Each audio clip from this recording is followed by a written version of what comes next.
बिस्मिल्लाहिर्रहमानिर्रहीम।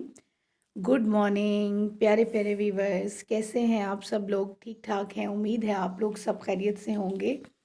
जी, आज का हमारा जो टॉपिक है हमारे लेसन का वो ये है कि स्टिच करने से पहले कपड़ों को जो है वो कौन कौन सी एहतियाती तदाबीर कर लेनी चाहिए जिसकी वजह से आपकी सिलाई जो है वो ज़्यादा बेहतरीन हो सकती है। बाज़ औक़ात हम लोग कपड़े बिल्कुल सही स्टिच कर रहे होते हैं, लेकिन हमें समझ नहीं आ रही होती कि गलती कहाँ पे लग रही है या गलती कहाँ हो रही है। तो उसके लिए जो है अब हम आपको बताएँगे कि कपड़ा स्टिच करने या कटिंग करने से पहले जो एहतियाती तदाबीर होती हैं, उनके ज़रिए आप अपनी ड्रेसिंग को कैसे खूबसूरत बना सकती हैं। सबसे पहले मैंने इसको पॉइंट्स की सूरत में कर लिया है, ये आपको नज़र आ रहा होगा। 4 पॉइंट्स मैं एक वीडियो में दे देती हूँ, 4 पॉइंट्स जो हैं वो मैं दूसरी वीडियो में दे दूँगी। तो इसमें सबसे पहले जो है वो होता है जी, कपड़े का स्टफ़ कौन-सा है। आपने कपड़ा आपको स्टिच करने के लिए मिल गया, ठीक है?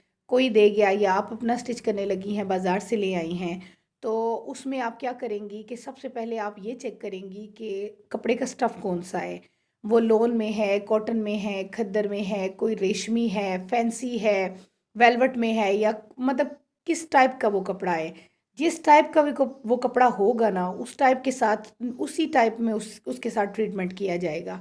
अब आपको पता है कि समर कमिंग है, गर्मियों का सीज़न आ रहा है, तो उसमें जो है ज़्यादातर अब हमें सूती कपड़े मिलेंगे, रेशमी नहीं मिलेंगे। सूती कपड़े जो हैं वो उनको श्रिंक भी करना पड़ता है। उस स्टफ़ को जब आप जान लेते हैं तो आपके लिए ये आसानी हो जाती है कि आप उस ड्रेस को तैयार कैसे करेंगी। ठीक है जी, इसलिए आपका कपड़े के स्टफ़ को जानना बहुत ज़रूरी है आपकी कटिंग और स्टिचिंग से पहले। दूसरा पॉइंट है हमारे पास कपड़े की लंबाई और चौड़ाई को जानना। अब कपड़ा जो है ना वो ताने और बाने से मिलके बना होता है, यानी कि क्रॉस में उसके धागे लगे होते हैं। एक इस तरह और इस तरह क्रॉस में धागों से मिलके ना तो एक कपड़ा, हर किस्म का कपड़ा तैयार हुआ हुआ होता है, उसे कहते हैं ताना और बाना। ताने बाने से कपड़ा जो है ना वो मिल के बना होता है, तो उसमें हमें इसकी लंबाई और चौड़ाई का अंदाज़ा जब तक नहीं होगा हम अपने काम को बेहतरीन नहीं कर सकते। इसलिए आपको इस बात का शऊर और पता होना चाहिए कि कपड़ा जो है वो लंबाई में किधर से है और चौड़ाई में किधर से है। अब ये देखिए, मेरे हाथ में एक कपड़ा है, ये इधर से बिल्कुल स्मूथ एक जैसा नज़र आ रहा है, लेकिन ये इस साइड से आप देखेंगे ना, ये देखिए, तो ये ना ये कन्नी सी इसकी नज़र आ रही होती है, ये इसके ना कॉर्नर पे कन्नी बनी होती है, ठीक है?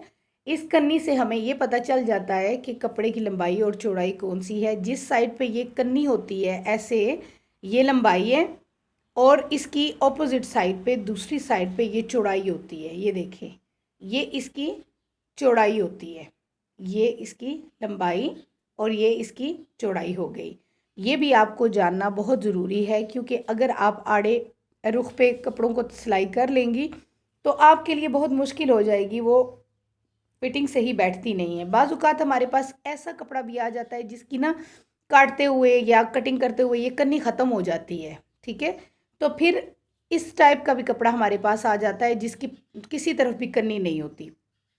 इसको पहचानने का तरीक़ाकार क्या होता है कि आप इसको खींचेंगे, ये आवाज़ आपने सुनी, ये जो है आवाज़ लंबाई के रुख पे होगी। आप इसको खींचेंगे ना तो ये टाइट है, ये कपड़ा यहाँ से ये टाइट है। लेकिन अगर इसी कपड़े को आप इस रुख पे खींचेंगी तो आप देखिएगा कि ये बढ़ जाएगा। ये देखा? ये कपड़ा चौड़ाई के रुख पे फ्लेक्सिबिलिटी रखता है। तो जो भी कपड़ा इस तरह बढ़ जाए, मतलब कि फ्लेक्सिबल हो जाए, वो कपड़ा चौड़ाई के रुख पे होता है, ठीक है? और ये वाला कपड़ा जो होता है ना, ये लंबाई के रुख पे होता है।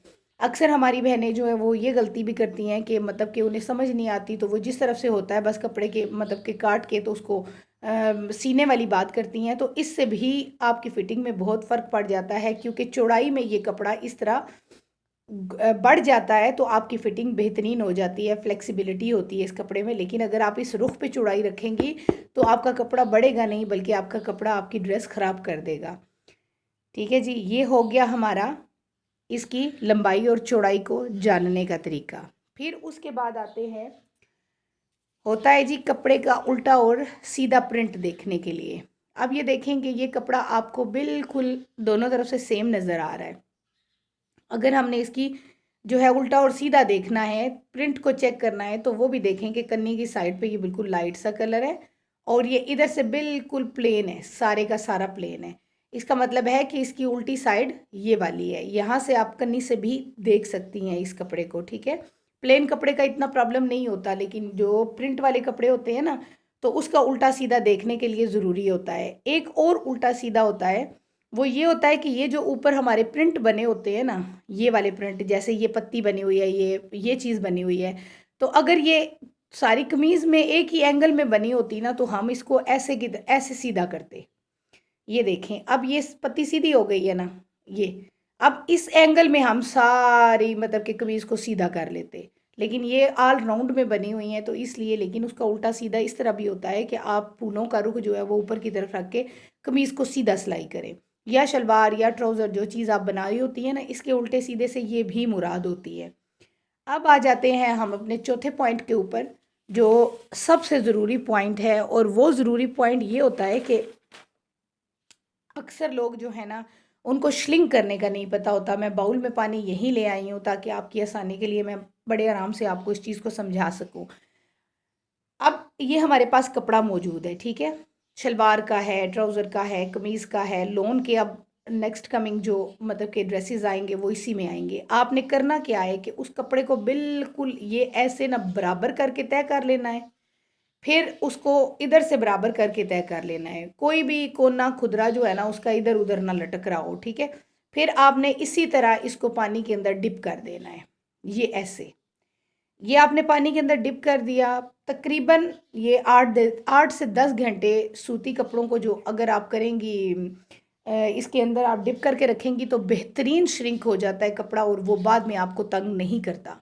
लेकिन अगर आपको जल्दी है, आप इमरजेंसी में ड्रेस को सिलाई करना चाहती हैं, तो फिर भी कम से कम 2 घंटे लाजमी कपड़े को पानी के अंदर रहने दें, क्योंकि पानी जो है वो एब्जॉर्ब कर ले, कपड़ा अपने अंदर अच्छी तरह से एब्जॉर्ब कर ले और जितना उसने श्रिंक होना है ना एक ही बार हो जाए। जब वो श्रिंक हो जाता है ना, तो उससे ये होता है कि जब आप कपड़े को सिलाई करती हैं, सिलाई करने के बाद जब आप पहनती हैं ना, तो दोबारा धोने के बाद वो श्रिंक नहीं होता।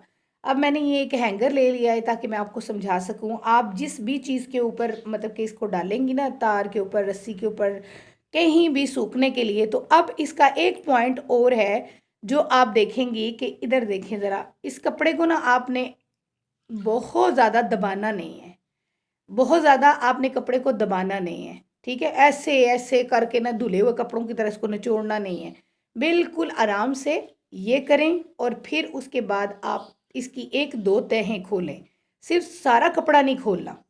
खोलने के बाद आपने जब इसको रस्सी के ऊपर डाला तो बिल्कुल इस तरह बराबर करके आपने डालना है, यानी कि इसके ये चीज़ें और ये चीज़ें इसकी बिल्कुल बराबर होनी चाहिए, ठीक है। इससे ये होगा कि जब ये लटक के इस तरह सूखेगा तो उसके धागे बिल्कुल मतलब कि सीध में और ताना बाना उसका ख़राब नहीं होगा और आपकी इसके कपड़े में अरेब नहीं आएगी। क्योंकि अगर आपने इस तरह डाला ना इस कपड़े को, ये करें जी, यानी कि सुखाना ही है ना जी, क्या करना है। और अगर आपने कपड़े को इस एंगल में डाला, ये ऐसे डाला या रफली फेंक दिया कपड़े को कि हाँ जी बस ठीक है सूख जाएगा, तो जिस जगह भी ये लटकेगा ना उसी जगह इधर से धागे इसके बढ़ जाएंगे, इधर से इसके धागे कम हो जाएंगे। फिर बाद में जाके उरेब पड़ती है और फिर हम कहते हैं जी हमारी ड्रेसिंग को पता नहीं क्या हो गया है। बज़ाहिर हमें वो कपड़ा बिल्कुल सीधा नज़र आ रहा होता है, ये देखा, सीधा नज़र आ रहा होता है, लेकिन जब हम पहनते हैं ना तो उस वक्त वो कपड़ा हमें बहुत तंग करता है। तो ये छोटी छोटी एहतियाती तदाबीर जब हम कर लेते हैं तो इससे ये होता है कि हमारा जो है ना वो ड्रेस बहुत खूबसूरत बनता है। हम जितनी मर्ज़ी मेहनत कर लें, जितना मर्ज़ी अच्छे डिज़ाइन डाल लें, जितना मर्ज़ी अच्छा काम कर लें, जब तक आपके कटिंग और टेलरिंग से करने वाले पहले काम है, अगर वो आप नहीं करेंगे तो आपके लिए आपका ड्रेस का कोई फ़ायदा नहीं होगा। जब आप उसको पहनेंगी तब वो आपको बहुत तंग करेगा, कभी खिंचेगा, कभी इधर से लटकेगा, उधर से ऊपर चढ़ जाएगा। वो ये सारी बीमारियां जो कपड़े की ड्रेस के अंदर होती हैं ना, वो यहाँ होती हैं कि हम लोग अपनी एहतियाती तदाबीर जो पहले करने वाले काम होते हैं उनको हम नहीं करते, ठीक है। आज की वीडियो यहीं तक। अगली वीडियो में भी मैं आपको एहतियाती तदाबीर बताऊंगी कि आप इन कपड़ों को किस तरीके से पहले तैयार कर सकते हैं। किसी भी चीज़ को तैयार करने के लिए पहले जो करने वाले काम होते हैं वो आप कैसे करेंगे। खुश रहिए, आबाद रहिए, हमेशा दूसरों को खुश रखिए, दूसरों के लिए आसानियाँ पैदा करिए। अल्लाह ताला आपकी राहों में खुद ब खुद आसानियाँ पैदा करेंगे। अल्लाह हाफ़िज़, बी ब्रेव, बी हैप्पी। मेरे चैनल को सब्सक्राइब कर दें, बेल का आइकॉन बटन दबा दें, लाइक कर दें, शेयर कर दें। आपकी बहुत मेहरबानी होगी। मैं आप लोगों के लिए बहुत तफ़सील के साथ वीडियोज़ बना रही हूँ। अल्लाह हाफ़िज़।